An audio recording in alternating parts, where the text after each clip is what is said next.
to Jake Jackets. Gear up to fire the cannon and hit the ice with your host, Jay Ashdown and Jake Gehringer. Later point in the show if you want to catch it up. Did I get the chance to talk about Vegas? I can't remember.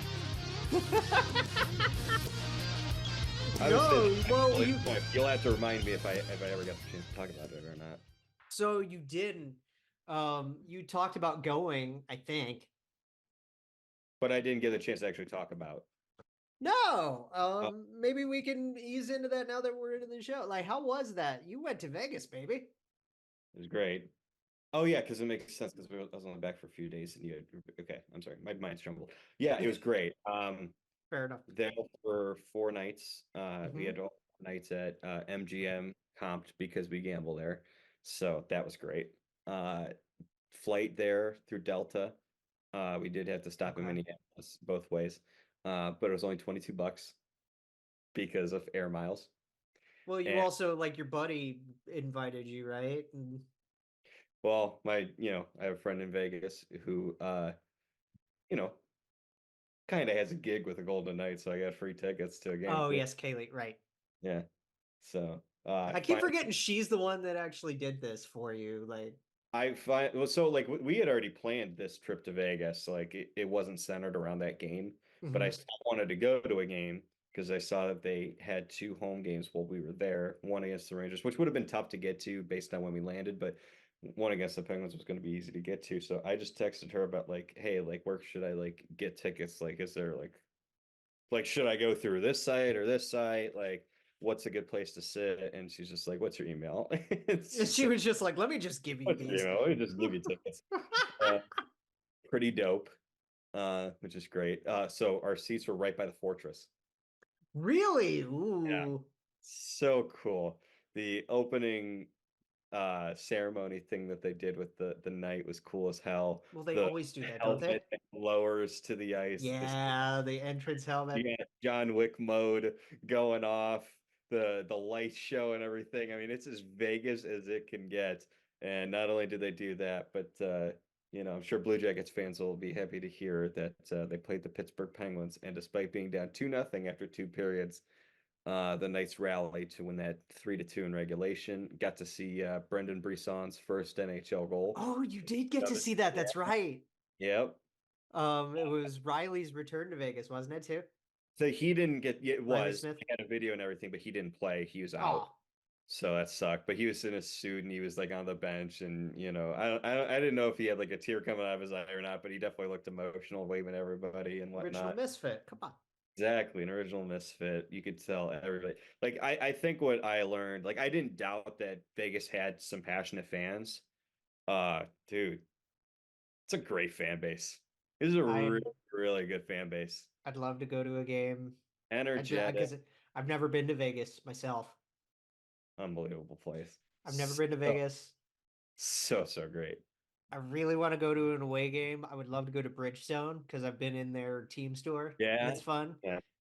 I've heard nothing but good things about Bridgestone, but I'll tell you, one of the things that I didn't do it, but I was thinking about it. I've been thinking for a while about different tattoos I want to get with like lyrics and stuff.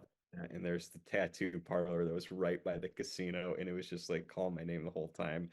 And I like checked it out like 2 a.m, and I was like, I'm a little tired. Like, do I really want to do this? Like, I don't know. Part of me is maybe regretting not doing it right then and there because it would have been dope. But I don't even have it like designed yet or anything like that, how I want it to look. So I don't know. It would have been too spur of the moment, I guess. But with some DraftKings money that you got from Michigan. Yeah. We talked about that much. So I had a ton of it from different bets, betting against my best interests. The money that I won from DraftKings stayed in Vegas, unfortunately. Oh, well, what happens in Vegas? It came from the house and it went back to the house. Well, what happens in Vegas? Exactly, but it was phenomenal time. So yeah, we're happy you had a good time. I'm actually going. Shout outs to our buddy Jimmy Finizzi from the Blue Seats. Nice, because that's That's not his doing, but I am going to the game later this month against the Rangers. Yeah, you were telling me about that. I'm excited, even though You're, we've got some. Uh, yeah, we'll we'll talk talk about those affairs later, but like we wanted to just Surely get. you won't be missing out on seeing some special talents playing in that game. Yeah, exactly, right? Who do with special talents like Jake Bean? Number one defense American Branson, bud. Right, number one. So we wanted to get some laughs out there to start this because we've got a very heavy-handed start to this show. Yeah, And go yeah. ahead and content warning this. I am going to put where just in case hmm uh due to content warnings and all of that, I am going to put a timestamp to Yeah. skip past Thank you. this story, but this is very important and we need to cover it. It's so important. And I also there's going to be a couple articles I'm going to send to you after this that I like have to post. screenshots of other things as well. Yeah, but things just to post in like the description on YouTube for Right. anybody who wants to read further is so helpful. Gosh, how do I even start this? So Well, let's content warning this really quick. yes, content warning for sexual assault, Sexual violence. for sexual assault, sexual violence. So we're talking about the Hockey Canada case from 2018. It's been a little while since we've gotten Yeah. to talk about this. It's probably been at least a year since we got developments about it. Yes, they've been investigating it for quite some time, over the course of the past 18 months. But it's been a while since we've gotten any true legitimate update with information and whatnot, and everything kind of just came falling into place very, very quickly over the course of the last week and a half, I would say. So Snowballed really quick, yeah. yeah, It I don't crazy. know. I'm going to imagine that anybody listening to this podcast, most of you know what this is. Right. I would hope that at least a lot of our hardcore listeners have an understanding of this. And people who follow us, because I've been retweeting stuff about it all the time, unless you have me muted, which also I understand. I mean, it's fair. But just, you said TLDR. Yes. Just to catch 18 people up on what this case is. Yes. And when, we were putting content warnings and stuff like that, I still want to censor some of this stuff. There's things I just don't want to talk about. That's fair. That's And totally these fair. things are in articles that we will place in here. And again, we'll put content warnings on those articles as well. So Content warning in the description, all that good stuff. So, keep you guys safe. Keep you guys safe. We don't neither of us, you or I, are victims, right? We're not survivors. We're not survivors. We're not victims. This is hard for us to read. Yes, just as a bystander, this is hard to, yeah. I can't imagine being a survivor. Like, there's no way I'd be able to read any of this stuff. Like, it is unbelievably bad. So just TLDR, 2018 Hockey Canada, the Canadian junior team. World Juniors U20, right? Yes. So, these players who were either about to be drafted or drafted within the last 2 years, et cetera, et cetera. I believe that team won the gold too. Not that I fucking, but hockey aside, we're not talking about the hockey side. Yes, there was a Hockey Canada gala fundraiser event that was at a hotel, I believe, in London, Ontario. Mm-hmm. And at this event, not every player from that team was at this event, but many were there. One of the players from this team met with this woman, EM, as she's referred to in all court documents. Her identity is anonymous. Went and had consensual sex with them. That's what she said in her original statement of claim. That was consensual, despite the fact that they were drinking There was mention of an older gentleman who was giving her drinks to and Yeah, her to take care of this player. So that's also weird. It's just uh, weird, yeah. creepy. Without getting into too many details, what happened after this player invited up to 7 other players, so this would be 8 total, Mm-hmm. into the room, and she was sexually assaulted over the course of several hours. And after this, she was ordered to have a shower. They took videos of her telling her to say to the camera that it was consensual, that she was sober. Uh, there's mentions that some of the players brought golf clubs into the room. As yeah, and the day after this, the girl's stepfather filed a report to Hockey Canada and the London police. By 2019, the London police wrapped up the case, said, there are no charges. Hockey Canada hired Heenan Hutchinson, a law firm in Toronto, to handle it. Heenan Hutchinson did not make cooperation mandatory. So in what I read earlier today, they said about 12 to 13 players cooperated with this investigation. Now remember, there's 20 plus players on this team. Right, there's up to 23. Now on we any don't given know roster, yeah. who did or didn't participate in that. I don't know if that's ever going to come out, but that's what we know. But I mean, we don't need that kind of information.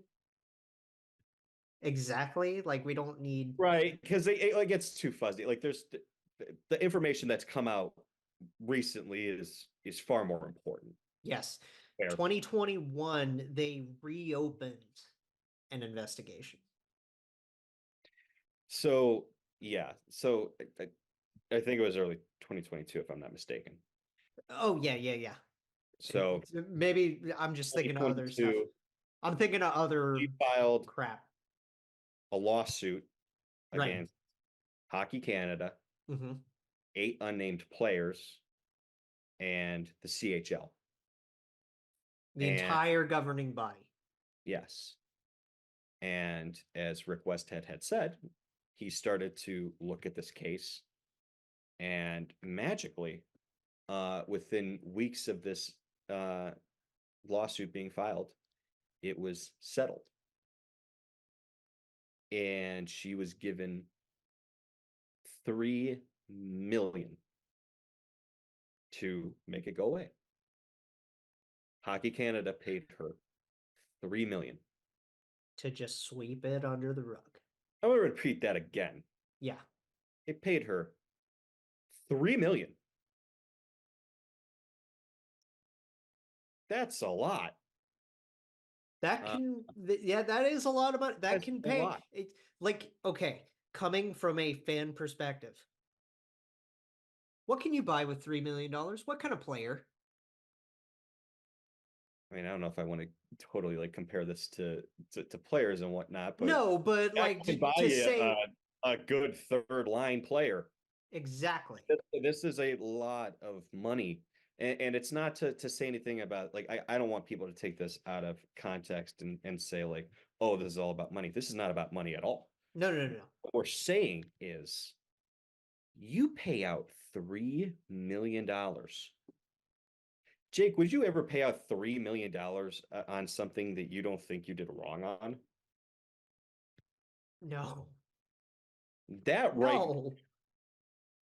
is itself essentially an admission.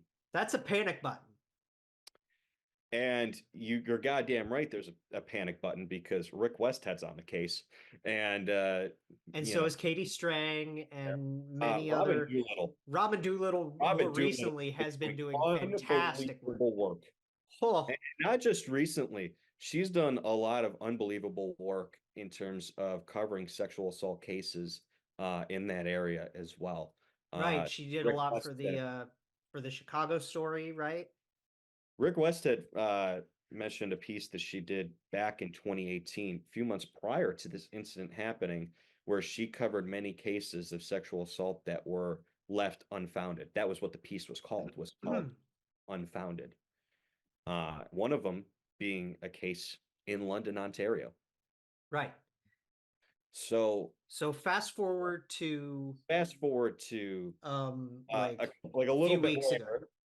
Well, I real quick after that, Okay. stuff happens with Hockey Canada.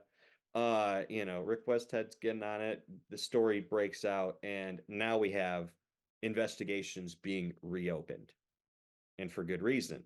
And Now, sponsorships are getting pulled. sponsorships are getting pulled. Payments are being stopped. Hockey Canada is under a ton of pressure from Parliament. We've talked about that before. I don't want to talk a ton about Hockey Canada as a governing body today because that's not the most important piece, and we have Correct. talked about it before. Right. So now we'll fast forward because investigations were reopened. Several players came out with statements after that happened about, cooperating with police, yada, yada, yada. Interestingly, 3 players notably came out with a statement somewhat amongst the lines of, I'm cooperating with police, but I will not comment further at this time. One of them being Michael McLeod. The other 2 being Drake Batherson and Boris Kachuk. Okay, so And one player didn't have any statement. That was Alex Formanton. Well, yeah. And then 3 players. So interesting. We're going to get to these 5 players.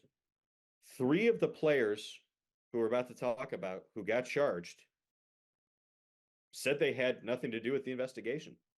They had nothing to do with the allegations. In their statements. Excuse me? Yes. Carter Hart, Dylan Dubé, and Cal Foote in their statements all at some point denied any wrongdoing. Putting Batherson and Kachuk to the side because we're not going to speculate about them. No, they're not the focus of this because but I did find that interesting. Yes. What we do know, we have 5 names, and I posted a short about this, previewing this, what have you. 5 names are now officially summoned. Yes. To go to London Police, Ontario Police. They've already all gone. They've already surrendered by this point. Good, because they were supposed to surrender by the 5th. Yeah, so these players have all surrendered. They've all gone in. I believe what Rick Westhead said is these players probably would have had mugshots taken by now. They probably would have had fingerprints taken, etc. The charges have been filed. And I also believe these players cannot leave the country. They cannot leave Canada. Correct. So the 5 players in question, let's get to the names because that's what everybody wants to know because everybody's been speculating other names and whatever. But we have 5 confirmed names. Dylan Dubé. Yes. Carter Hart. Alex Forman, which side note on Forman really quick. It's been kind of like penciled in since day one, right? Yeah, because Ottawa terminated his contract like immediately and didn't want anything to do with him for a while. A fast player coming off a 17-goal season on a bad hockey team, and magically they didn't want to extend him and they couldn't trade him. Weird. Yeah, really weird. So Dubé, Hart, Formanton, Foote, and Michael McLeod. Now, interestingly, today, as the charges come out, Cal Foote, Alex Formanton, Carter Hart, and Dylan Dubé all face one charge, one count. I have the charges. Do you want me to read the charges? Read them out loud. Yeah, I mean, let's be as thorough as possible here. Yeah. Count 1 on Dylan Dubé. On or about the 19th of June in the year 2018 in the city of London in the Southwest region, did commit a sexual assault on EM, contrary to Section 271 of the Criminal Code. Cal Foote on or about the 19th did commit a sexual assault on EM, contrary to yes. So they're all worded the same. Yes. This is just confirming Mm-hmm. that this happened. Formanton, on or about the 19th day of June in the year 2018, same thing. Carter Hart, same thing. And here is the kicker, right? Because that's 4. Yes. Michael McLeod got 2 counts. Yes. And can you expand on the second count? Yes. Count 6 and further that Michael McLeod on or about the 19th day of June in the year 2018 in the city of London did commit a sexual assault on EM by being a party to the offense contrary to section 271. So committed the assault and party to the offense is the legal wording of that. Yes. Do you want to break it down in easy terms for everyone? Layman's terms. Not everybody knows Canadian law. Right, exactly. I We have this don't. right in front of me if you want me to read it. Go for it. Being a party to an offense means that an individual is held criminally responsible for a crime, even if they did not directly commit the legal act themselves. This legal concept treats those who contributed to the commission of the offense as culpable as the person who or persons who physically carried out the illegal act. For example, an individual who drives a getaway car after robbery may be found guilty of the same offense as the person who committed the robbery. So if we're basically wording this in American law, it's accomplice. It's being an accomplice to the crime. We're not good, like I said, we're not going to speculate on anything and what it definitely means or not, but I think it's fair to say, Jake, that what this likely means is I'm wording this carefully. It likely means that Michael McLeod may have been John Doe 1, the player who brought the others into the room.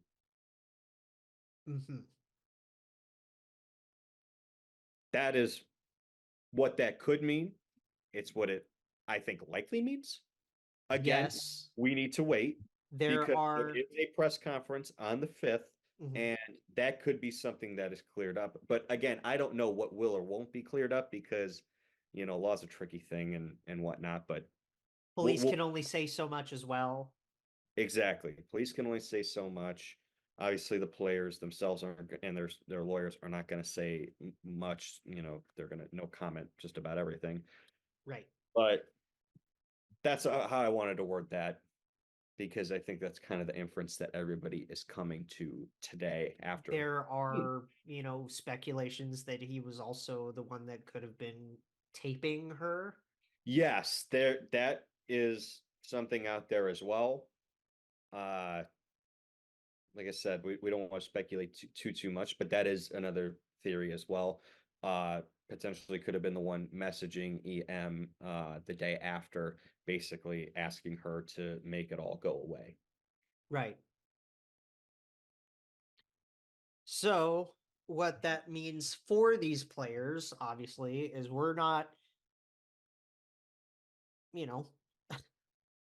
we're not looking at them as hockey players right now. No, because they're not. They are on indefinite leave. They will be on paid leave because that's.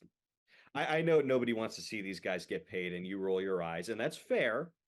Emotionally, I get it, and I agree. Exactly. But legally, in terms you can't, because if you employment law gets into that, and it's a whole it's a whole thing. But I think in our heart of hearts, we all know we don't want to see these guys be on paid leave. But in our heart of hearts, we also know that that's just what you have to do here.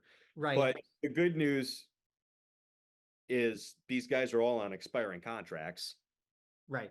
So beyond this season, paid leave ends because they will no longer be under contract. So I guess,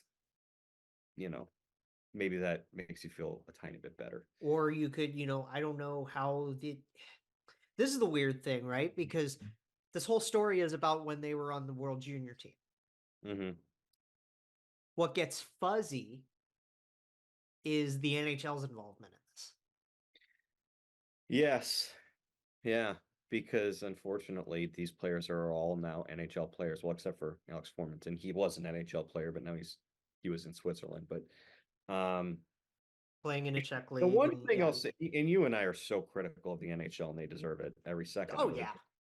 yeah. This is one where like the NHL has to answer for a lot here, and this is not the NHL's fault.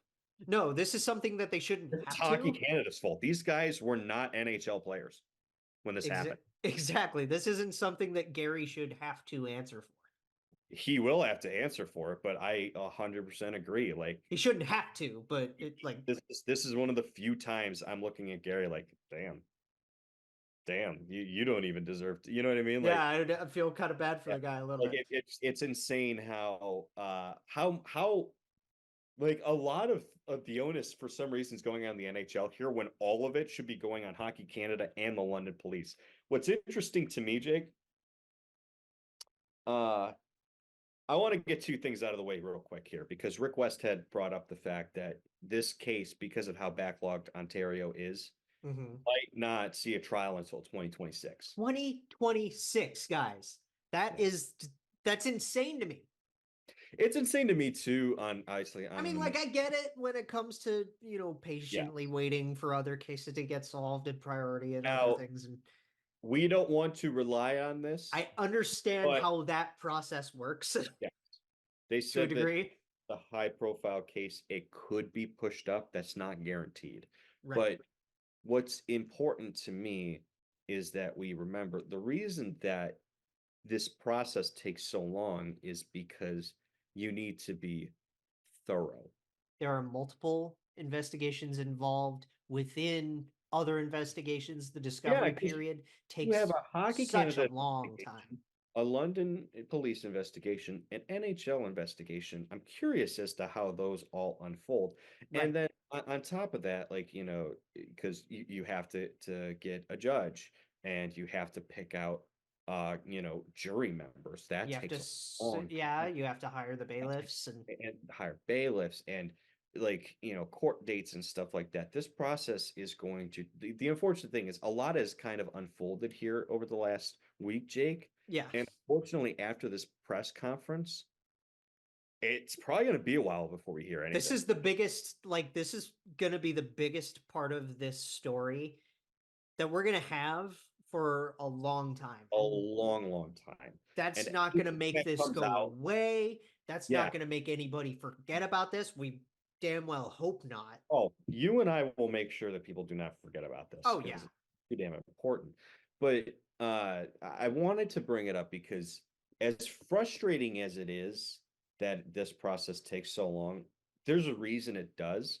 And the reason is because, guys, when the process doesn't go long, when it's rushed, that's how you get the London police dismissing this case in 2019.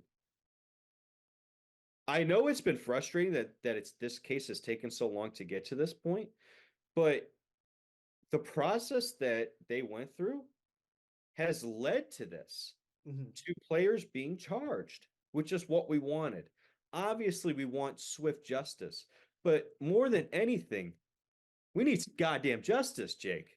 Exactly. We just need justice. We need this Of resolved. course, it's a nightmarish situation that it's taken this long, because if you think about it, if this case goes to court in 2026, might not be wrapped up until 2027, maybe even 2028, based on how long things take, because we don't know if they're going to be tried individually. We don't know if they're going to be tried together as a group. We don't know anything yet. There's still so much we have to discover.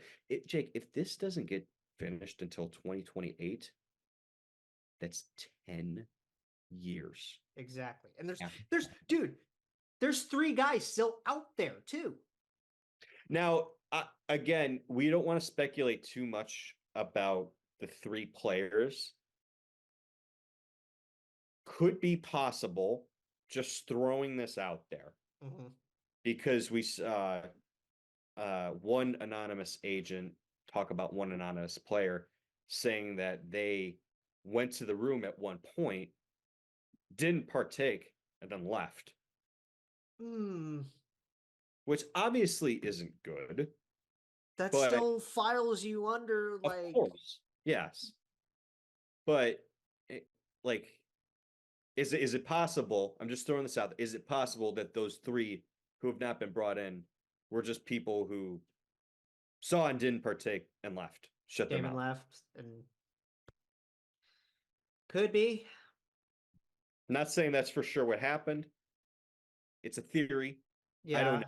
And again, It's I don't want to speculate and say that's what happened or whatnot, because again, we don't know. Who knows? Maybe something comes further down the line. Maybe more players get charged. We have no idea. 8 players was the original statement of claim, but Mhm. over the last 18 months, the investigation has been centered around 5. Could it also be possible that those 3 players uh, helped the London police get to this point? I don't know. Could deals have been struck? I don't know. There's still so much we don't know. What I'm curious about and what I'd like to hear during this press conference on the 5th, Mhm. what was different about this investigation compared to the first one? Right. What came out? Did you find something new? Did you have new witnesses? Did new information pop up? Did you Right. get video or text evidence, et cetera, et cetera? What is different now? Because like what you said earlier, it was her father, right? The stepfather. Stepfather. Okay. Yes. Say yeah. So parental figure. The Yes. next The day. next day. Next day. That next Immediately day, went to the police. we have text transcripts. Rick Westhead posted these a year ago. Text transcripts of one of the players Mhm. reaching out to the victim here and asking her to make it go away. Oh, I feel so bad for her. Me Oh my too. god. Yeah, I'm trying to keep myself as composed as possible. I know. Like my I'm head hurts. angry, but again, it's important that we're as composed as possible when talking about this, Jake. That's why I will just mention this off the side. I knew I was gonna need a drink for this. I have it. I'm gonna save it for later. Yeah.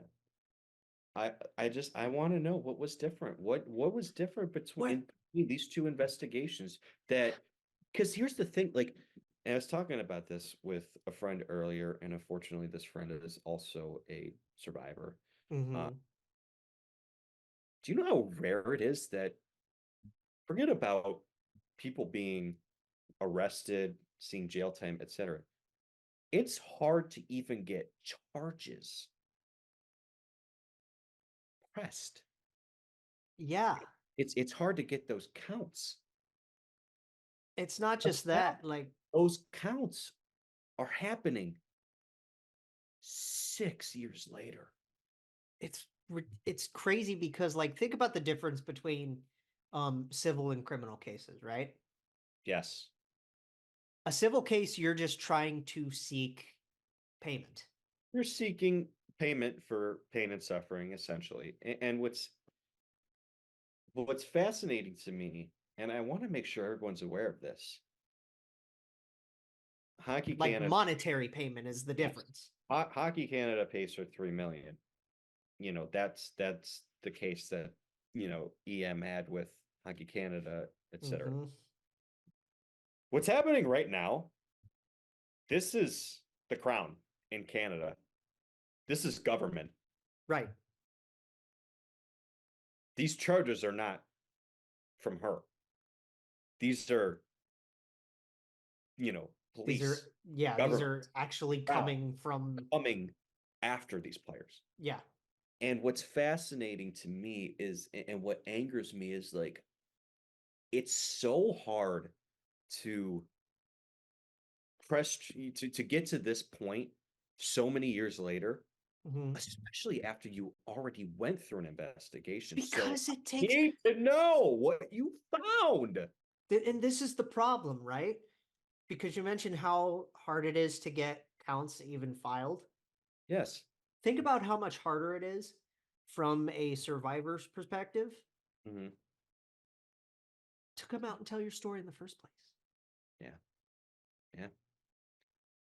I feel so unbelievably awful for EM. We had this, go on. Obviously, it didn't. I mean, it kind of did, timeline wise, with the Beach and Aldrich case. Took 11 years. Yeah. Yeah. Took 11 over a decade. Yeah. Police investigators in London, Ontario said in December of 2022 that they had reasonable grounds to believe that 5 members of the 2018 Canada World Juniors hockey team sexually assaulted a woman in a hotel room after a Hockey Canada fundraising gala, according to a court filing to the Ontario Court of Justice.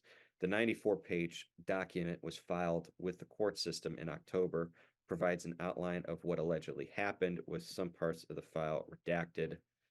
The investigation, as I said, was reopened in 2022 after it was closed in February 2019, after the allegations initially were investigated by London police in 2018. Mm-hmm.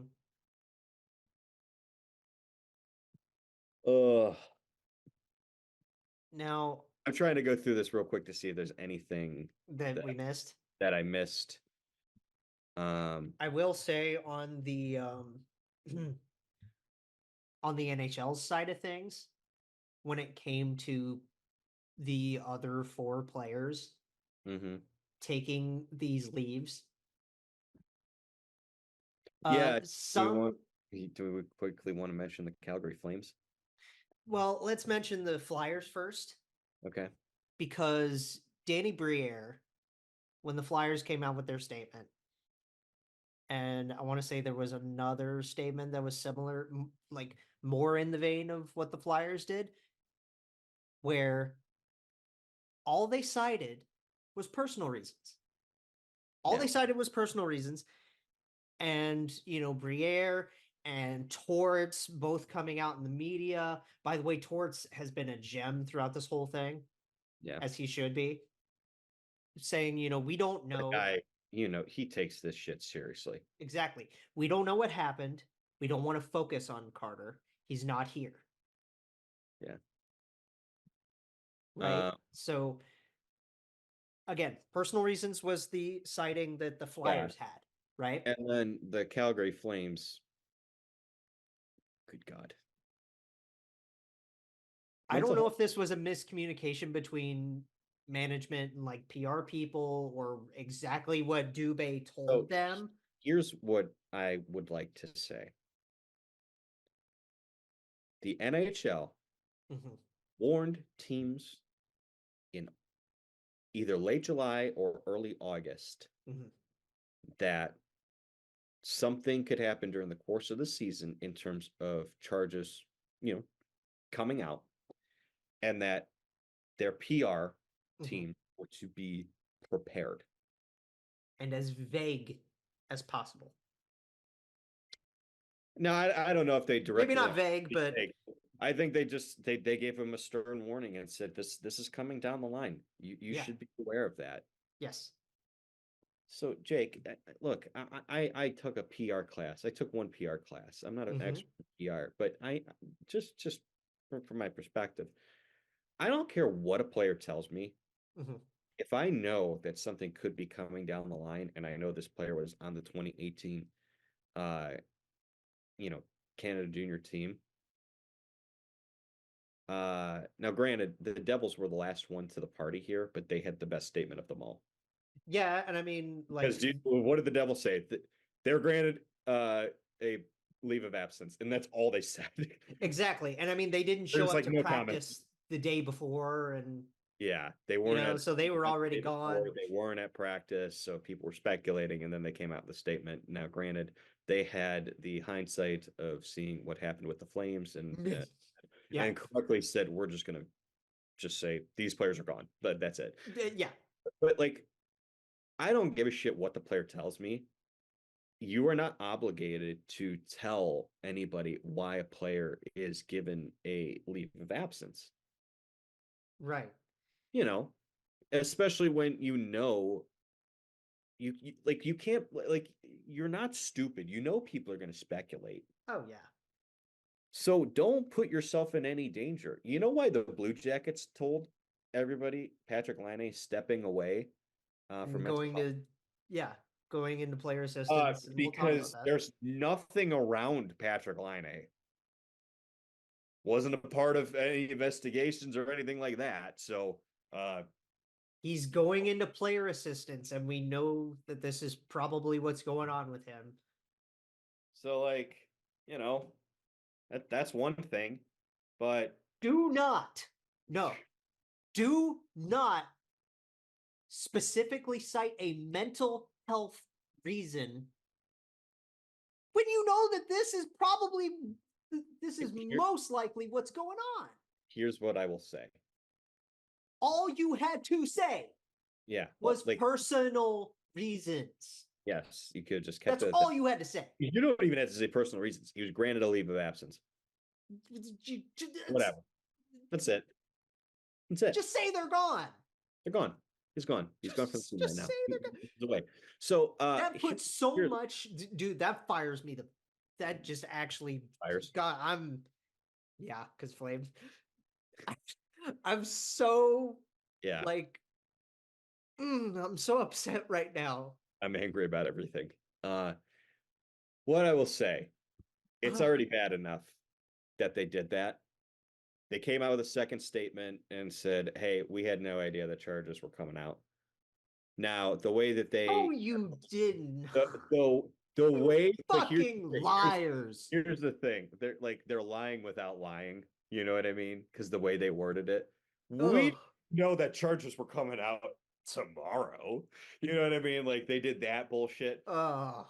Here's the thing. It's one of two things. Either they did that, they lied without lying, or they actually Dylan Dubé told them this. They genuinely believed him, and they genuinely believed that he had nothing to do with this case. Now, if that's the case, you are telling then they look stupid as fuck. You are telling everybody this player lied to us. Yeah.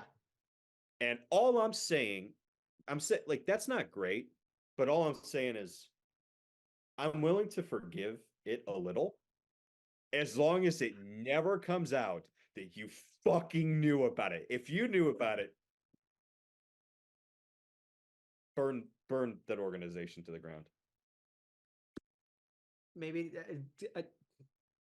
can we try to not be too punny with this? Because no, I want to keep it. I don't want to say lighthearted, but like you know what I mean. Like ground it, yeah.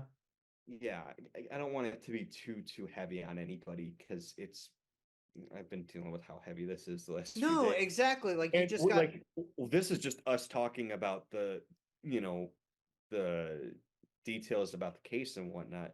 It's not even talking about the things that I've read about what happened and you don't have to go into that because no, we'd be here for 3 extra hours. I refuse to go into that because it's already hard enough for me to read. It would probably be even harder for me to talk about, and I would imagine it'd be even harder for people to listen to. So I don't want to get into that. And this has been running on for long enough. So I would like to wrap this up because I don't all we know and all we're ever gonna know until the statement comes out, and we'll talk about it when that presser happens. Talk about this, yes.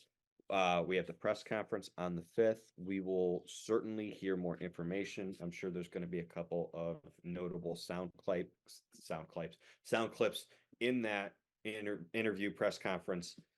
I don't know how long that's going to last. I'm sure there's going to be a ton of questions.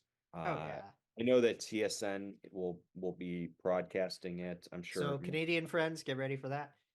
I'm sure many other networks will be covering it as well. I'm sure for our American friends, you and I are American, there's probably gonna be somewhere on the line that we'll be able to access it because it's that big of a case. I would hope ESPN does that. Yeah, I would hope so too. What I'd like to end on is, obviously this has been very heavy, and I say this not just for our viewers, but also for myself and for you. This case is really heavy. I think it's important to stay up to date on it. I think it's important to educate yourself, not just on this case, but also, just Similar cases and consent, similar cases. It's very heavy stuff, so pace yourself. If you need a break, that's the a break. whole thing Take that drives me crazy is, coming out when they said, we went up, we had consensual sex, and then, right? Because that is the big thing. You can withdraw at any time. Yes. Yes, you can. And Jake, can you give consent if you're under the influence? No, No. that's no. No. That's not a maybe. That's not a. Yeah, it's not. There's no maybes in consent. Like Exactly. like it's just. I think it's so important that I think not just Canada, but United States, everywhere, we need to do a better job of drilling consent and what it truly means in people's heads so they understand those boundaries so we can make people's lives better and not ruin them. Jake, not to get too philosophical here or anything like that, but there's no guarantee of afterlife or a second life. Exactly. I'd This like is to all remind we know that people, we have. this is all we know for sure that we have, and this person's only certainty of a life has forever been changed by this incident. And I'd like that to really resonate with people for a second. I hope she's okay. Like now, I would hope, especially now that she's okay. Yeah, like it's just it breaks my heart. It angers me. It makes my blood boil. Like it's such an unbelievable injustice. And the really sad part about this is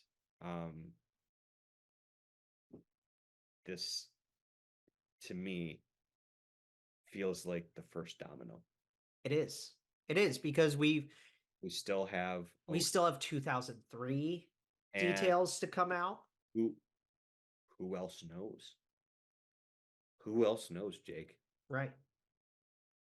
That's fucking terrifying. Because remember, like, who else knows about this one? Who else knows about 03? So 03 came out like halfway through the 2022 investigation. Yeah. And yeah, we don't know when that's going to come out. And 20 years. Yeah. Yeah. People's lives are forever being changed, affected, damaged. That is the difference in how, this is just how time works, and this is how society is evolving. Just to make one more like statement on where we are now is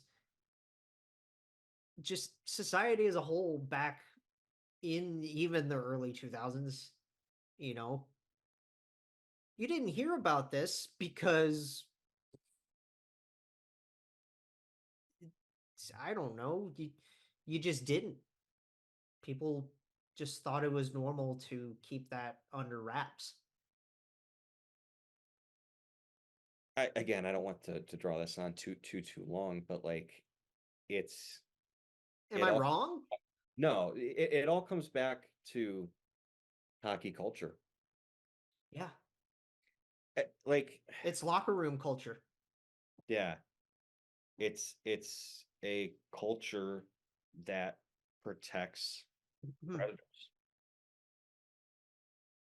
And in some ways encourages predatory behavior, because for the longest time there's been no consequence. We need changes. Yeah.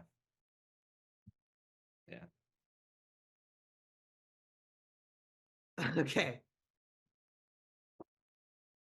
Oh Breathe, people. Okay, we're finally out of this, God. but we needed to have that talk. Yeah. We did. So giving some quick shout outs because we got to do our little sponsorly duty. And Yes. we got to do our little sponsor thing with sponsor. DraftKings, and it's fun. I got a question. Are you ready for the big Swifty Bowl? My sister ordered $56 worth of Taylor Swift Travis Kelce cookies. Did you see the stuff that she's doing with the actual sweaters under No. her brand? Like No. Chiefs sweaters under her brand. They're really sweet. Pretty cool. That's pretty funny. Yeah. The big game's coming up, and not only is Tay gonna be there, but DraftKings has some super deals for your Super Bowl. Yeah. And all you gotta do, we got you covered. Just bet $5 on the big game and you get 200 instantly in bonus bets. So if you want to pull that up, if there are any odds already for the big game up, obviously you can bet on over under on points, certain people's touchdowns. Oh, my favorite bets, and I don't know how many are on DraftKings, but my favorite bets that always come out like Super Bowl time are like, how long will the anthem be?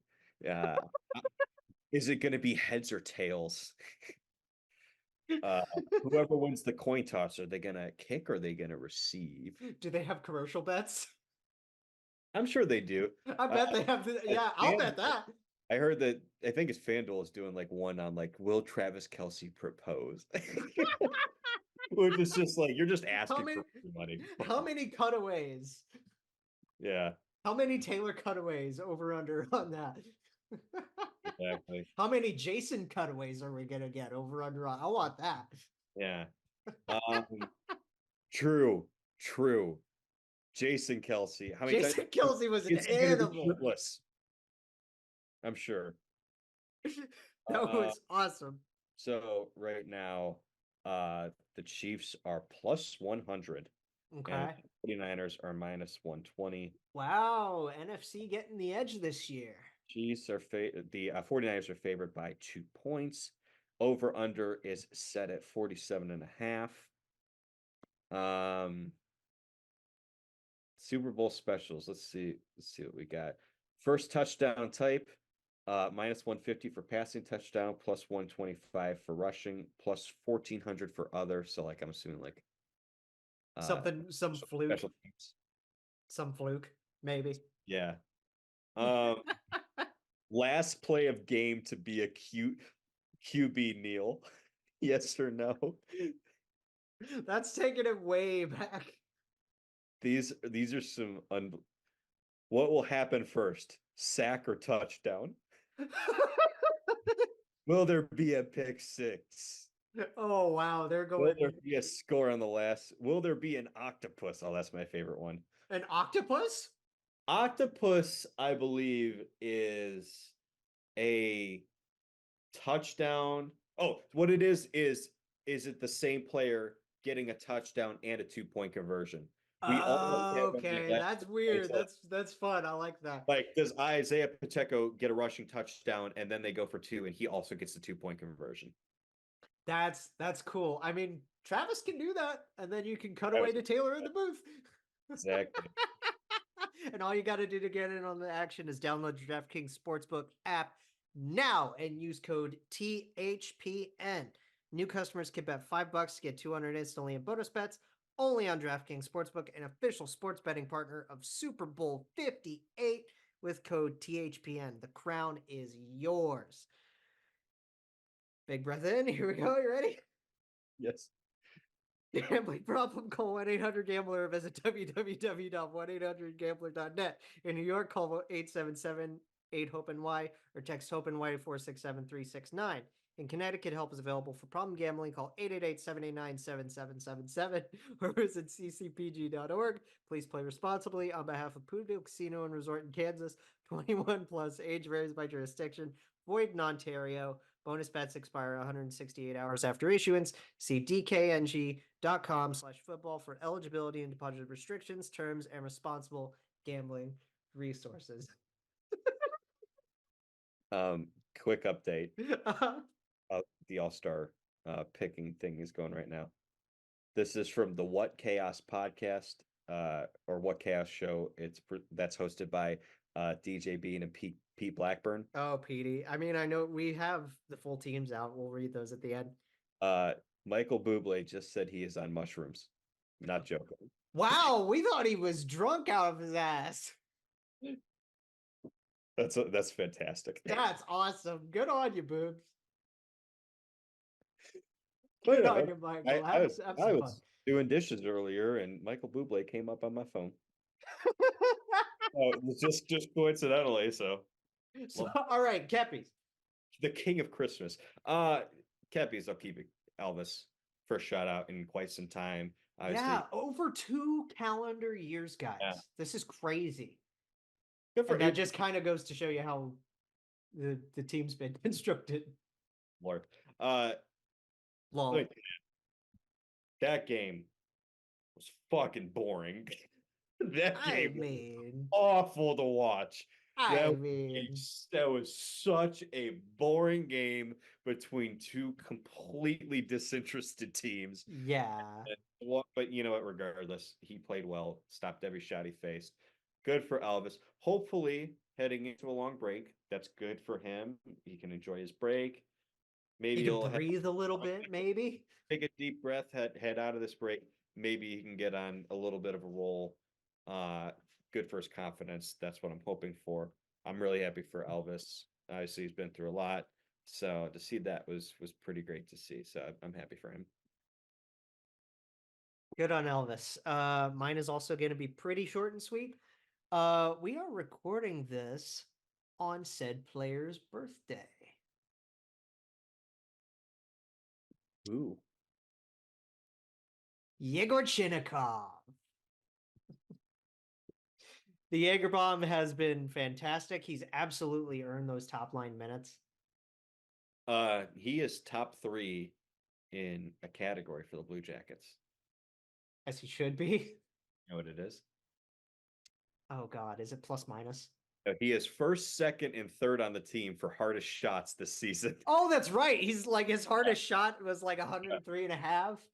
Yeah, all 3 of them coming in at over 100 miles an hour. He can Woo! the puck.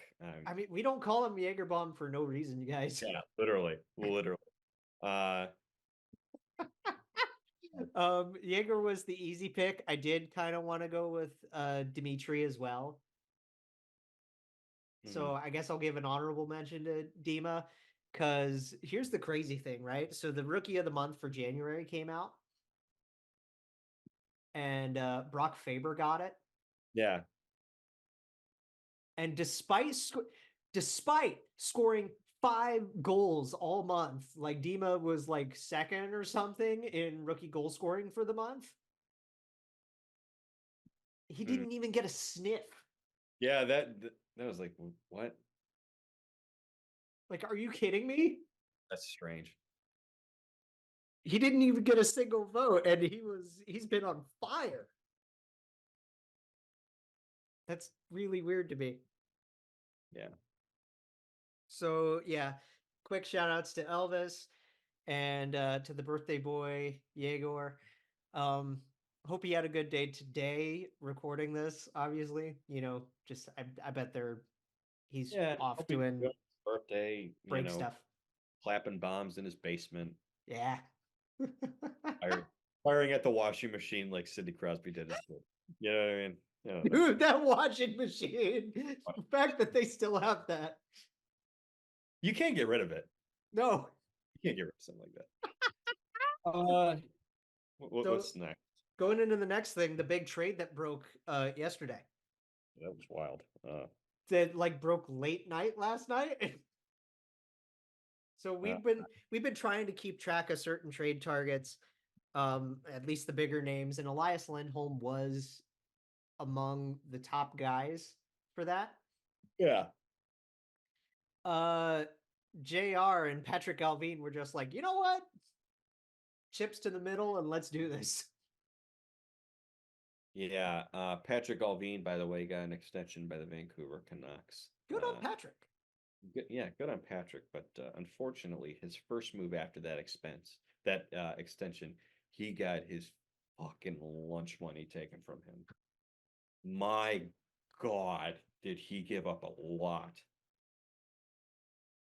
So the full trade details right here. Mm, The Canucks are getting Lindholm, yes. and that's it. And at this point, he has not signed an extension, so it should be noted that he is a UFA at the end of the year. He's a rental as of now, As of now, he's a rental, yes. which is very funny because he's still technically this is shades of the Horvat deal from last year. Because it's is. right before the All-Star break, and he's like still representing the Flames, even though he's and he's wearing a Canucks jersey for the player draft, and it's it's wild, isn't it? it's so crazy. Uh, Speaking of crazy, the haul that the Flames got, Lord. they got roster player Andrei Kuzmenko. We'll talk about Andrei in just a second. Yeah. 2 prospects in Hunter Berskowitz. I'm not gonna lie to you. I don't know anything about him. These are like lower level prospects, I guess, because Yoni Yermo is another name.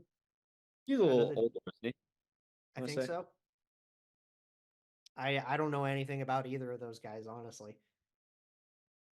So yeah, Berskowitz and Yermo, they get a 2024 first rounder, and then a conditional 24 fourth. And the conditions on that are actually pretty simple.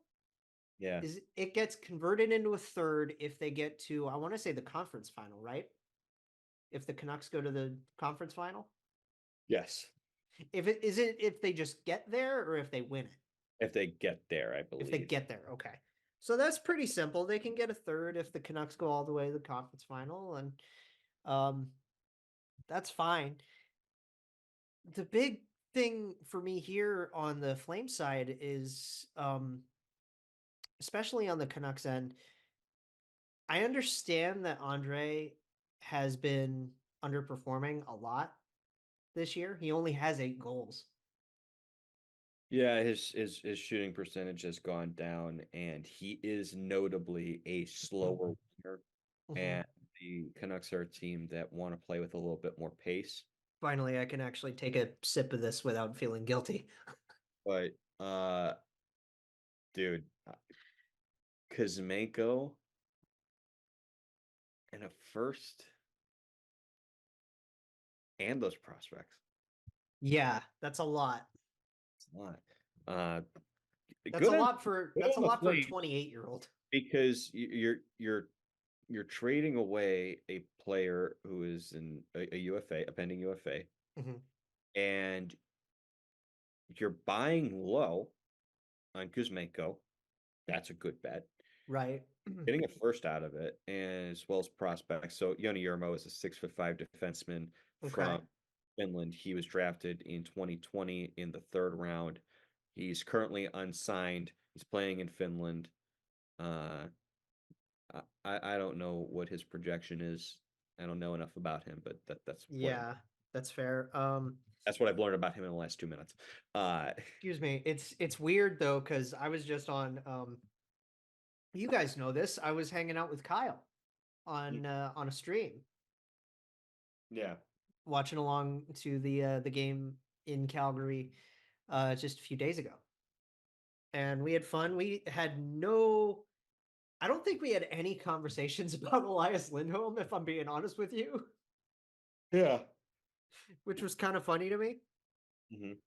So that now leaves, at least I'm looking on the NHL app right now at guys that are listed at center. That leaves Backlund, Coleman, who plays wing mostly. Yeah, but he can play center, but yeah, he's a winger. Apparently, Jonathan Huberdeau is listed as a center here, which is not right. That's like when we put Patrick Laine at center. Exactly. Kadri, of course. Yeah. Martin Pospisil. Okay. Yegor Sharangovich, our other favorite Yegor. Yeah. I think Yegor winger. I think he plays wing mostly, mostly on the right. And then Connor Zary, who does play center. Okay. So basically, your center depth would be Kadri, Backlund, Kadri, Zary, Backlund, Zary, and Pospisil, maybe? with a little bit of Blake Coleman and a little bit of Yegor Sharangovich in there. Sure. Uh, So that's Flames aren't a team that's going for it exactly. So that's no, I know, but still, that's like I get selling, but like, oof, oof, yeah, that's Yeah. good luck the rest of the way there, Kyle. Oof. yeah. Now the fun part with the Canucks though is Elias squared. Oh yeah. Henderson, Lindholm, Miller as your top three. True. Dude. And I don't know if JT's actually been playing center. Well, I think here. now that Lindholm is there, Lindholm's more than likely going to be the 2 seed. That means Right. that you can move Miller to the wing, which I think he might be more effective there. But then again, That's probably and if any Canucks fans are watching, you can correct us if he's been playing wing. I don't know. I don't have the energy to stay up. I mean, Let's- our other boss is a Canucks fan, so shout outs Dylan. Yeah. Yeah. Dylan just had his birthday too, so hey, let us know if we're wrong if Miller's been playing the swing the whole time. Lindholm's numbers have dropped off notably this season. Hasn't been great, but a lot of that is the fact that his shooting percentage could not be worse right now. So I think the Canucks are buying into the fact that him being the 2C on that team will likely help him. There's going to be less pressure on him. He won't be facing quite as strong competition whenever his line's out there. that will move JT to the wing, presumably, because I'm looking, they have way more listed centers than, because like a lot of guys naturally do play center, but then end up playing wing. Yeah, so I'm looking at their listed guys, right? Right. Neil Zaman usually plays wing. Okay. Our buddy Teddy Bluger, where's he from? Now correct me if I'm wrong here, Jake, but I do believe he's from Riga, Latvia. I think you might be right on that. Good. It still feels ugly to see him wearing 53 after the Horvat trade. Even though that's been like, it's weird. A while, but I get what you're saying. It's still weird. Teddy usually plays wing though. Dakota Joshua, who is, oh my god, that third line with Dakota. I do think he has been playing more left side though. Sam Lafferty, who is like the perfect fourth line center for them. Yeah. Oh my god. JT, PD, and Pius Suter, who has been playing third line left or third line right. Actually, he's been playing like second line. Dude, that's a lot of depth. Pius Suter has been fun to watch this year. Dude, that's good depth. And that is very good center depth, yeah. And that's huge for the playoffs. So I think the Canucks here obviously hoping that the shooting percentage will regress to the mean and score more goals, and his defensive impacts will be better now that he's in a second line center role. And that's also kind of funny enough what the Flames are hoping for with Kuzmenko. Right. His shooting percentage will regress to the mean, and he'll be back at that elite finishing that we saw previously with the Canucks. I think it's a good bet. He is, it's interesting. It just off the cuff, I'm looking at the Flames. I think that Kuzmenko and Yegor Sharangovich on the same line could be a lot of fun. That would be super fun. Dude, that's 2 goals right there. Maybe put Coleman in there if you want to try Coleman at center more. Sure. It might also not be the worst idea to put Kuzmenko with Huberdeau and see if those two can. Right. Well, we know that Hubie has had his struggles. Yeah. Since he got there. Yeah. Gosh. We did talk a lot about Huberdeau and how much he's just not been a $10.5 million guy. It sucks. He is such an unbelievable fun player in Florida, and he Good just personality in Florida, and looks joyless in Calgary. And he I'm not looks saying like his that's soul. Yeah, yeah, I'm not saying that's necessarily a Calgary thing or a Flames thing. It's just there's something that's just not working there, and it's just and, off. and, and he and he cares. You obviously know that that player cares.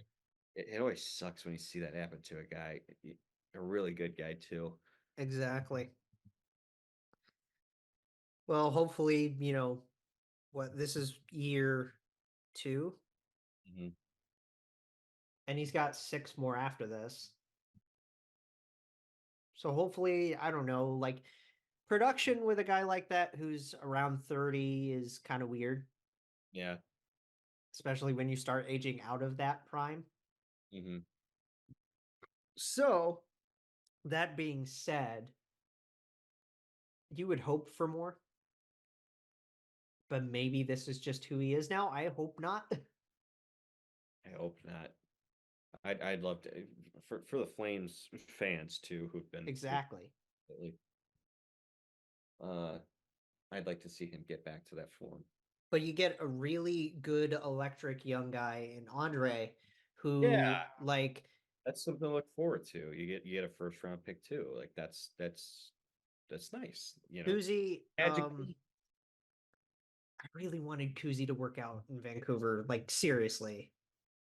I don't want to say he didn't work out, but we wanted to see it be a long term thing because Yeah, it because was like fun. it was super fun. Yeah, yeah, And him and Petey made a great, like they had super fantastic chemistry. yeah. But I think and not taking anything away from Kuzmenko, who's obviously got an unbelievable shot and is a good goal scorer. But God, EP40 makes everything look so easy out there, doesn't he? It's that Swedish style, bro.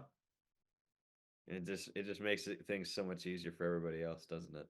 Just when he works so hard that it looks like he's not trying, Hmm. you know? It's really fun to see. What's not fun to see is the All-Star break state of our team. Bad. Okay, next segment. Well, obviously Captain Boone Jenner is off enjoying his All-Star festivities. Yeah, I'm sure he's having a great time not on vacation with Oliver Bjorkstrand, who had to cancel his vacation Yeah, I don't just to I be the last pick in the draft.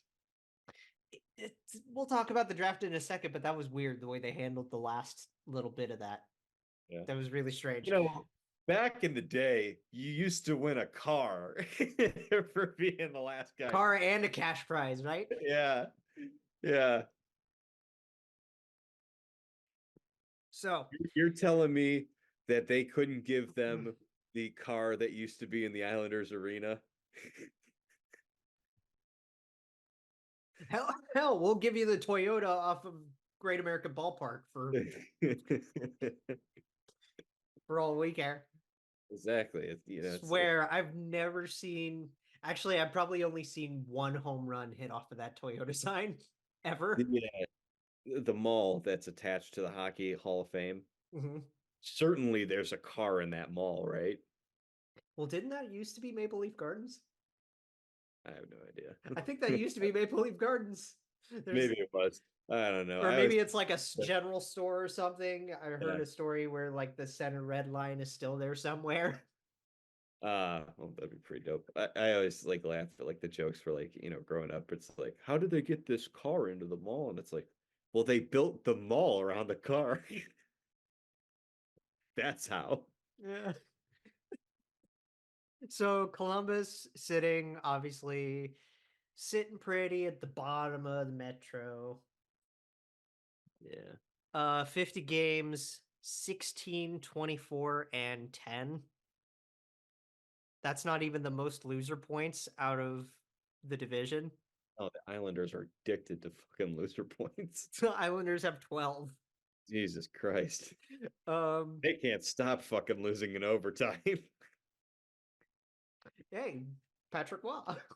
Death, taxes, and the Islanders losing in overtime or a shootout. Man. I mean, shootouts are good for a guy like Patrick Waugh. Do you mean when he's handling the puck himself? Oh, yeah. Of course. Um, With a spinner and everything? 50 games, a points percentage that's not as nice of 420.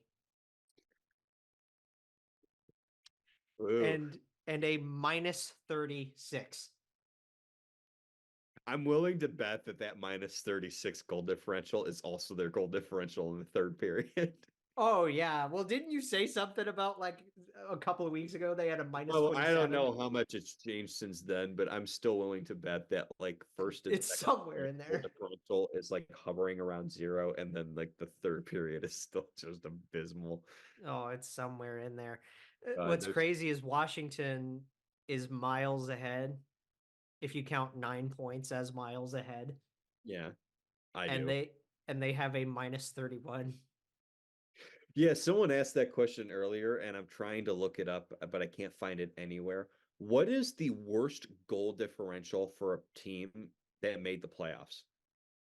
For a team that already did, No, like in history, in, or in the cap era of the National Hockey League, Mhm.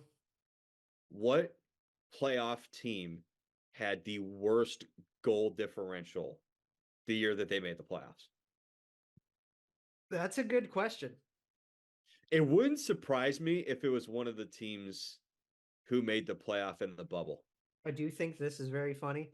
The top 3 in the Metro Yeah. being the Rangers, the Canes, and the Flyers. Mhm. Goal differentials plus 19, plus 19, minus 1. Is the -1 Philadelphia? Yes. Yeah. Torts, baby. Torts. Yeah. Poor Sam Anderson, man. You know, good for Sam Emerson. He's the #1 starter for the Philadelphia Flyers, and as far as we know, he respects people. Hal Peterson, come on down. Yeah, My boy Shawnee Walker doing big things for him. dude, been good this year. Yeah, he has.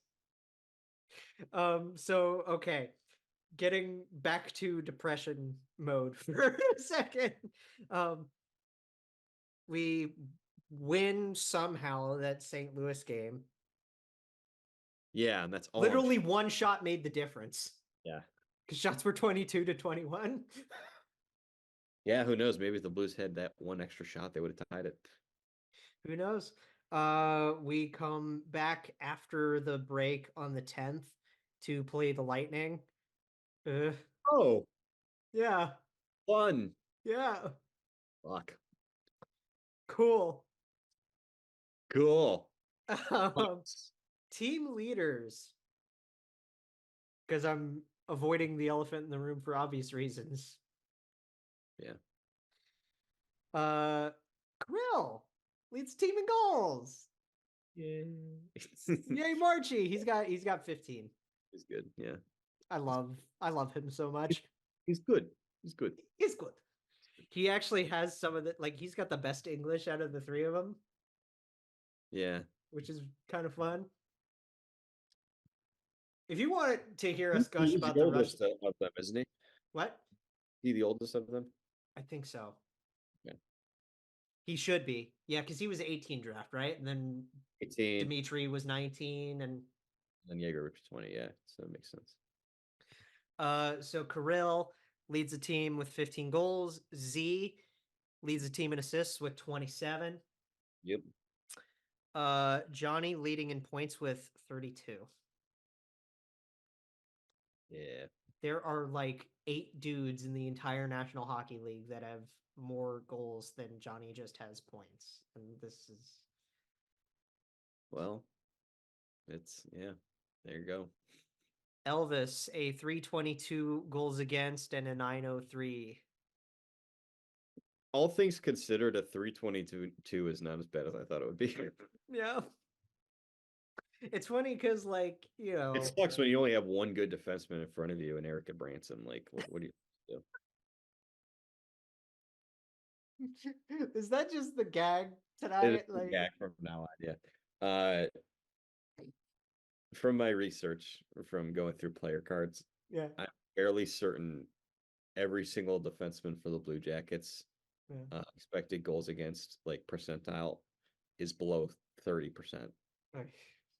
And then there's Erica Branson in the 94th percentile.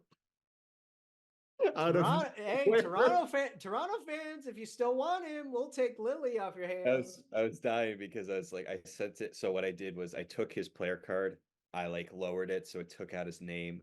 I like whited out like certain things, dates and like the age 31, contract, bright like handedness like in the player card, and I sent it to one of my sports group chats earlier, and I was like, take a guess as to who this is, and I want you to let me know if this is a player you'd want on your team.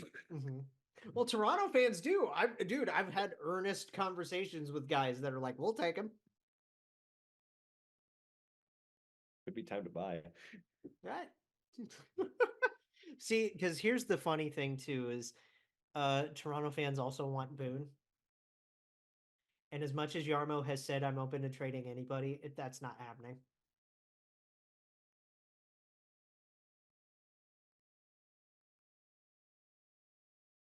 We'll see. It's I love Boone. Yeah. He's got a bargain of a deal. Not saying I'd trade him. But you should not listen to calls. Right. Just remember the last time. Certainly a team is going to give you a pretty substantial offer for that guy.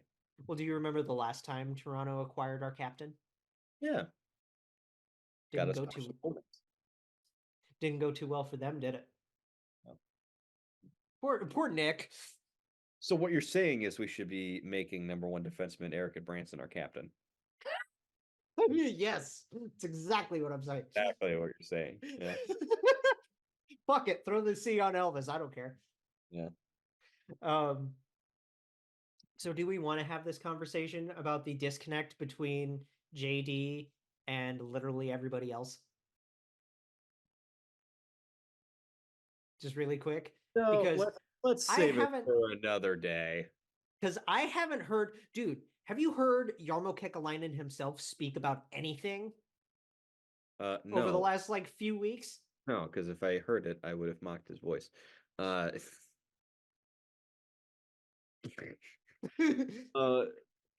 Weeknd once said, "Save your tears for another day." So let's do. Should we at least talk about the David thing? About the Eurocheck stuff? Yeah. Because David, this sucks, man.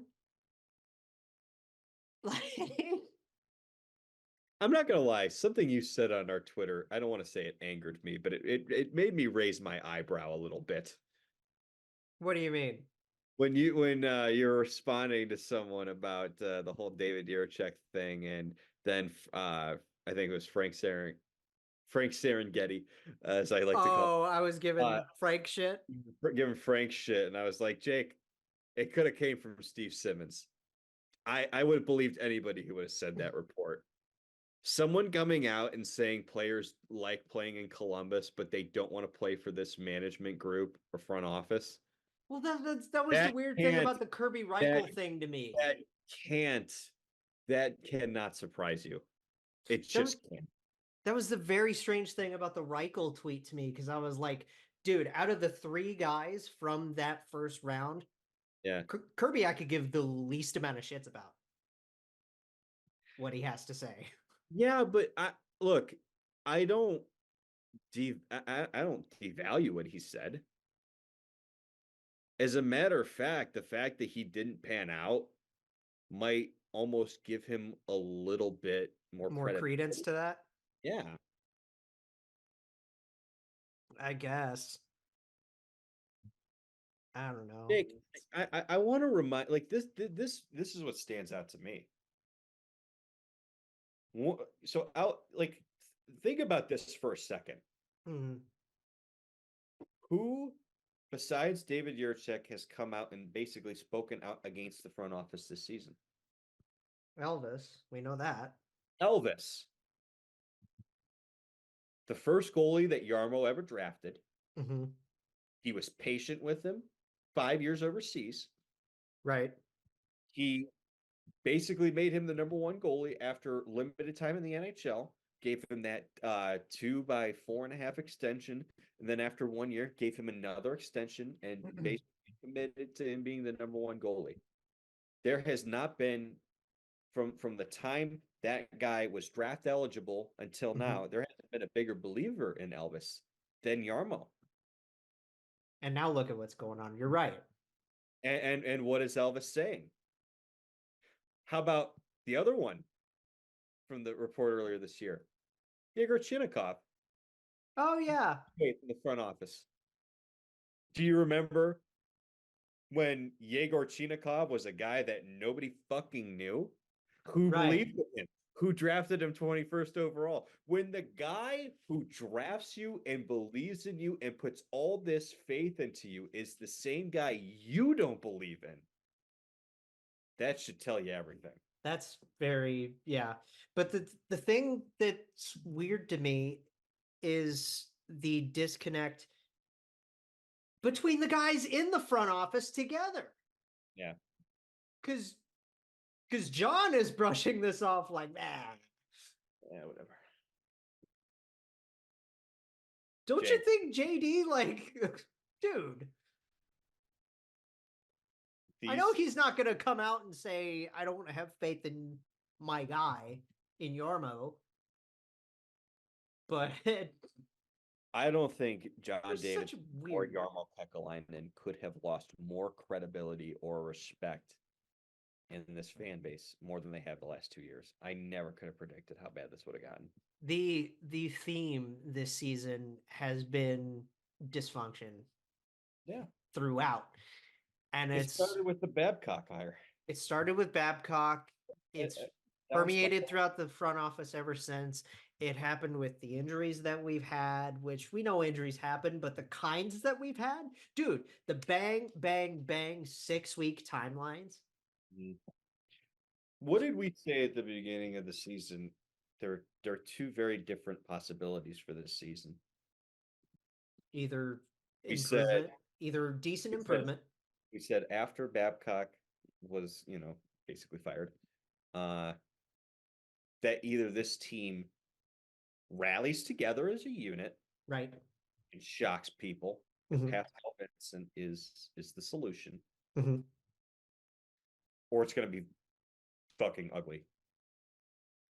You wouldn't believe how many times I have tried to have a conversation with people when they've been talking about this team, other fan bases, right? Yeah. And they've been talking about us, and I'll try to give my 2 cents, and I just get fucking buried, bro. And would you say I have sensible takes? No, yes, absolutely. Yeah, absolutely. No, because I was talking about it with the Devils fan on our Twitter. Very respectful. I don't know who it was, random account, but they were being nice and respectful by asking me questions like, well, this is my take. Right, I remember, yeah. I'm a fan of the team. Like, what is your take? And I gave everything. It was a very, very nice conversation. Like, it's different because we follow the ins and outs and we're closer to this than anybody else. We try to be. Yeah, I have my buddy Lucas, who's a huge Ducks fan, who talks to me about anything NHL related, and especially with the Blue Jackets. And he's it's funny because we're kind of comparing our disasters with each other. You know what I mean? Yeah, and then we have all our buddies in the network that it's just like, guys, please. It's just, I don't care who that report came from, but it could have came from Steve Simmons. That report about players not wanting to play for this ownership group or management, front office, dude, that is the most believable thing I've ever read. I don't care. I would think players I would think players want to play for Pascal. They didn't really mention anything about Pascal. No, but like, wouldn't you say that like he's the kind of coach that players would want to play for? I mean, they're not getting results, but generally speaking, he's been a player's coach over the course of his career. I don't think players hate playing for him. Right. So, but again, I don't know. So I'm not willing to give a full yes on that. But We also I don't have think players hate it. we also have the curse of 27 because poor Boakfist is out again. I'm not kidding. Retire the number. Yeah, just get rid of it. Get rid of it. Throw it and chuck it into the incinerator. Give it like, obviously this is a bit more of a nice analogy, I guess, but was it Fetisov? Or who was that of the Russian 5 that had the car accident? Oh, You know what God. I'm talking about? And then nobody ever wore 17 again The in limo- Detroit. The limo accident? Oh my God. Oh God. I'm losing my mind because I know exactly who you're talking about. Why can't I think of his name? If we think about it, we're sorry, Wings fans. Like seriously, we're genuinely sorry for that. But like, you get the comparison I'm trying to make, right? Just like make it like an unlisted number. Yeah. Are you looking it up right now? Yes, Vladimir Konstantinov. Konstantinov, right? Yes. Yeah, I just I pictured the player. Yes, But, Vladdy. Oh, let's not be too hard on ourselves. That was 1997. That was 2 years. right. That was the year I was born. Yeah. Jeez. So. And then we have Patrick going into player assistance.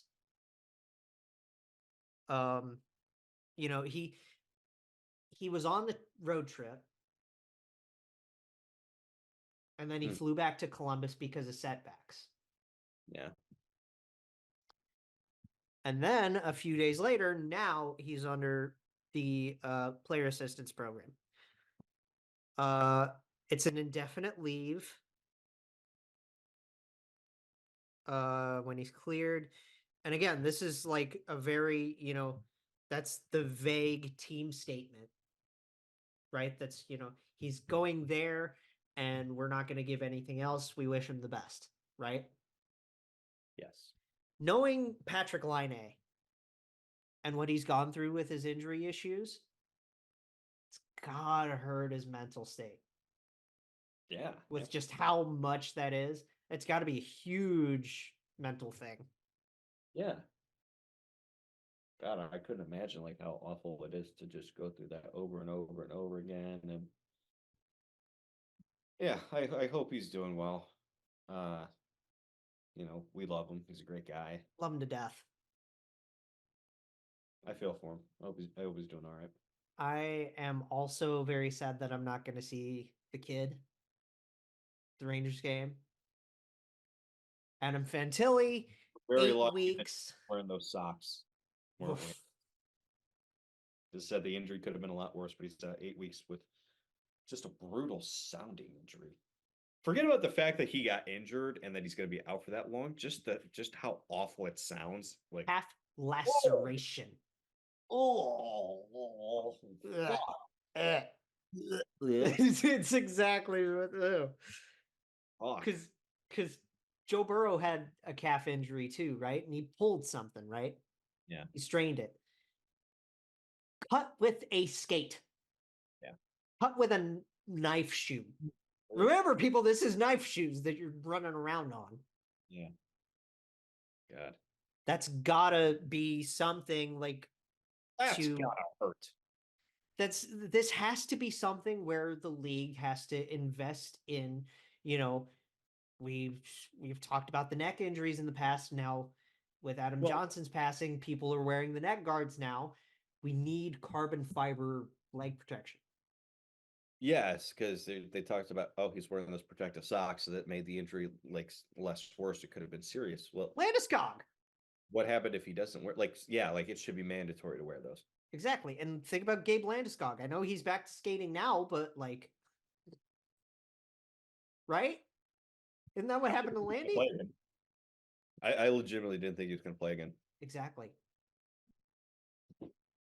And then the last thing on the team, because we're just gonna try to rapid fire the all-star rosters after this. Yeah. Your fun little viral tweet.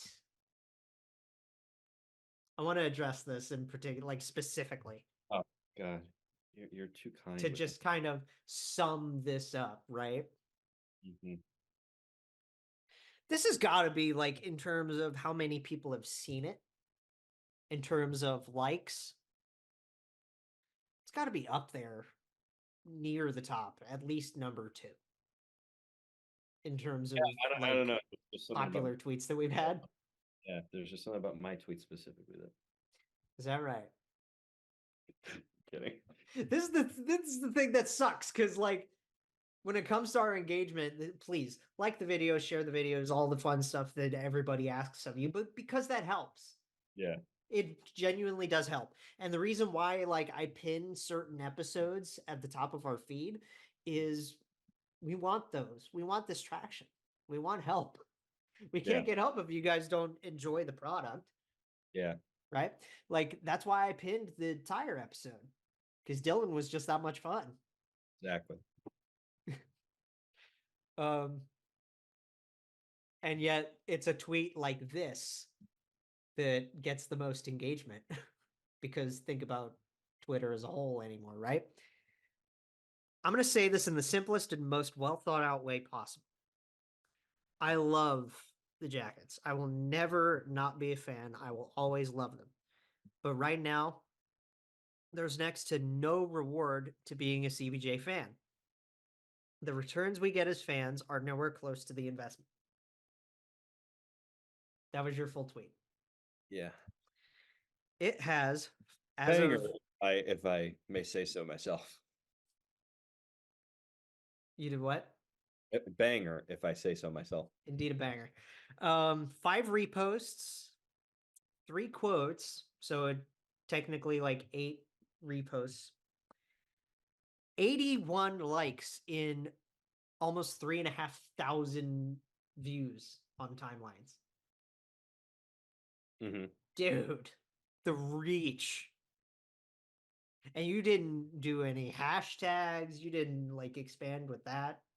No. The reach that this thing got for just a simple text post, the simplest text post you can make on this platform. Holy shit, bro. And that sums up the whole fucking season. I've never seen, I saw Kyle and Danny tweeting about this, right? And I think Lindsay as well.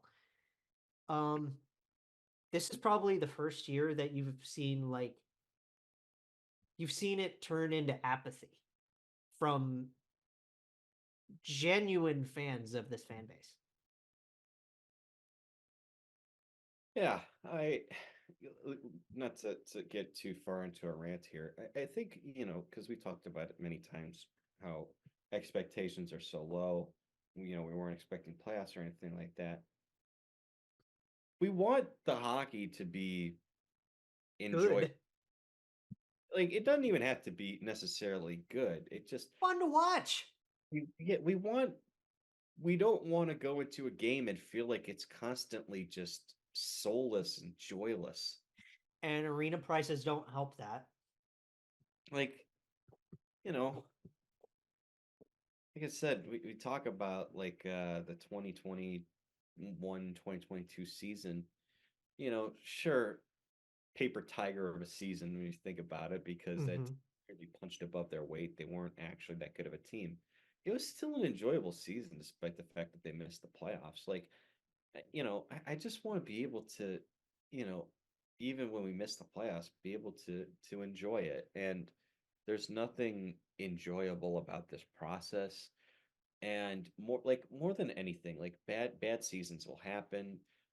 Sometimes We started off enjoying it because we had hopes for Fantilli, and Juracek and Provorov looked really good. Severson was looking good. Yeah, like sometimes you have good seasons, sometimes you have bad seasons, sometimes you tank, etc. But like I guess for me, like it's the turmoil. I could get over how bad this season has been Mhm. if there wasn't such a dark cloud hanging over this organization. In the echo chamber.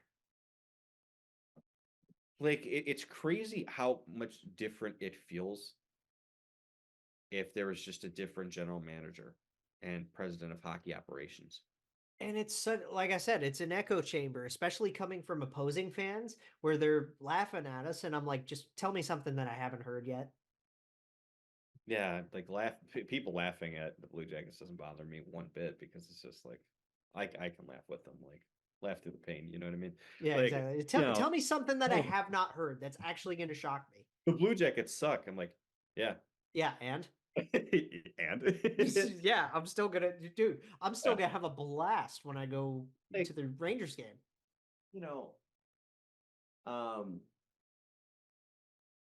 the future of this team is in doubt because it's such a young team. There's more moves to be made, and it's Fourth still youngest team in the league. hands of a general manager and a president of hockey operations that the fans don't trust anymore, the players don't trust anymore, Mm-hmm. and for some reason, Coach can't say anything because ownership does.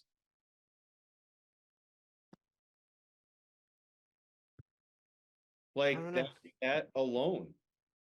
I think what bothers me the most with that is the fact that I understand that this ownership that we have is more of a quiet group. This is the thing. Like And that's the problem. Say I something. exactly like there's a difference between being hands off and being asleep at the wheel. John, And this Priest, group any of you say a been damn word. they've been asleep at the wheel. Say something. God. Wake up. Wake up. Any comment? Want to fire anybody? You know, like someone wake them up. Dude, didn't Priest watch a practice like a few weeks ago? Yeah, what the fuck was the point of that? They're like, oh man, Mike Priest is watching this.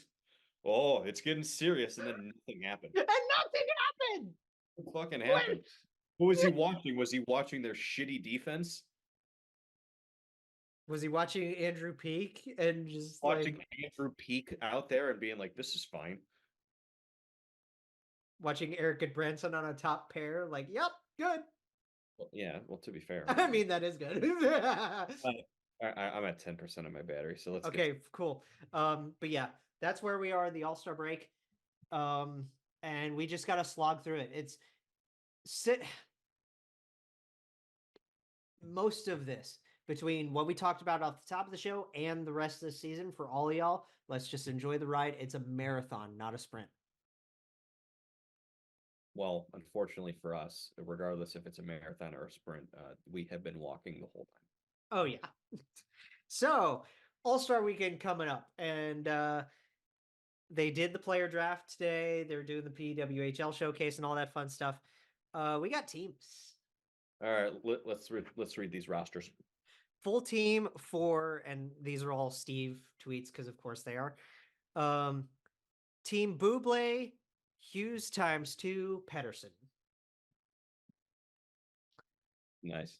They picked Nikita Kucherov, Thatcher Demko, Kyle Connor, Brady Kachuk, Jesper Bratt, Cam Talbot, Brock Besser, JT Miller, Frank Vetrano. Mm-hmm. Not bad. Not bad. And obviously there's gonna, with a lot of these guys, it's teammates because of course, Yeah. right?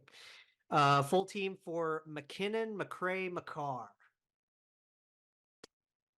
They got Sidney Crosby, Cole Harbor connections. Mm-hmm. Alexander Georgiev,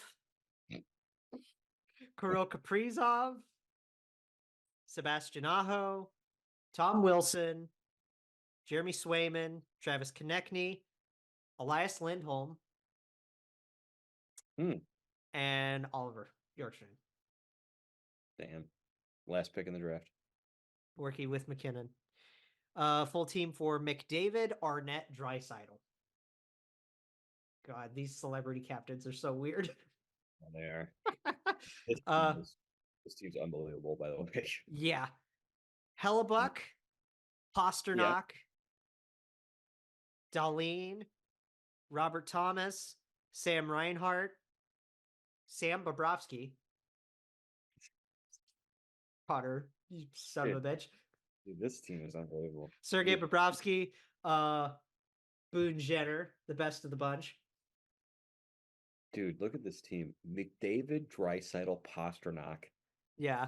Thomas, Reinhart, Jenner, Suzuki, Hurdle, and then strangely only one defenseman in Dahlin, and then Hellebuck. That team is going to score 1 billion goals. And then we have Team Leafs. Matthews, Bieber, Riley has Nylander and Marner. Because I mean, of course. And Morgan Riley. I named Riley. He's an alternate captain. Oh, I didn't hear. Sorry. They got Jake Ottinger, Clayton Keller, Matt Barzal, Igor Shesterkin, Philip Forsberg, Alex DeBrincat, and Vinny Trocheck. That team's going to finish in last. They're not even going to make it out of the first round. But hey, it's going to be fun. I don't know if they're still going to do it like a 3-on-3 thing. It's still weird to me that they bring back the player draft only to still do it in this weird tournament style. Like, why not just make it 2 teams? Yeah. I don't get it. I know Brott is going to be Jack's playing replacement. Yes. But Jack is still going to be like in the rest of the festivities and stuff. Yeah, someone got a picture of Jack Hughes at the All-Star game and like his shoulders were like hunched up, so they brought up the picture of Kevin James.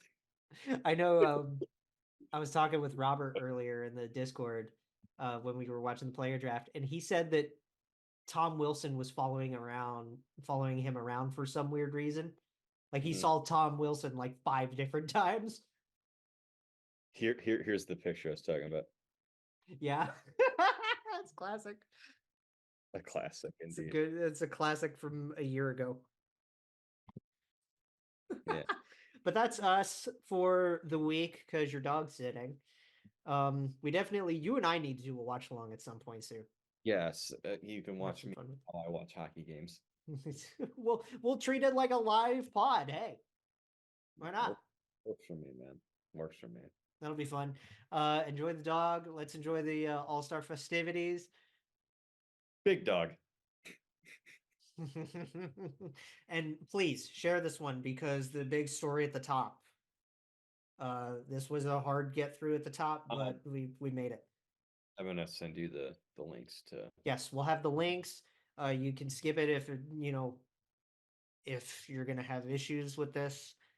But please, we've got resources, we've got all of that, and we'll see you when we see you next, everybody. We love you.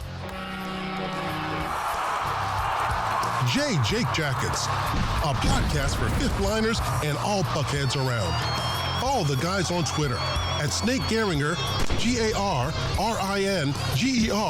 and at by J Ashdown. And subscribe on YouTube or wherever you listen. March on.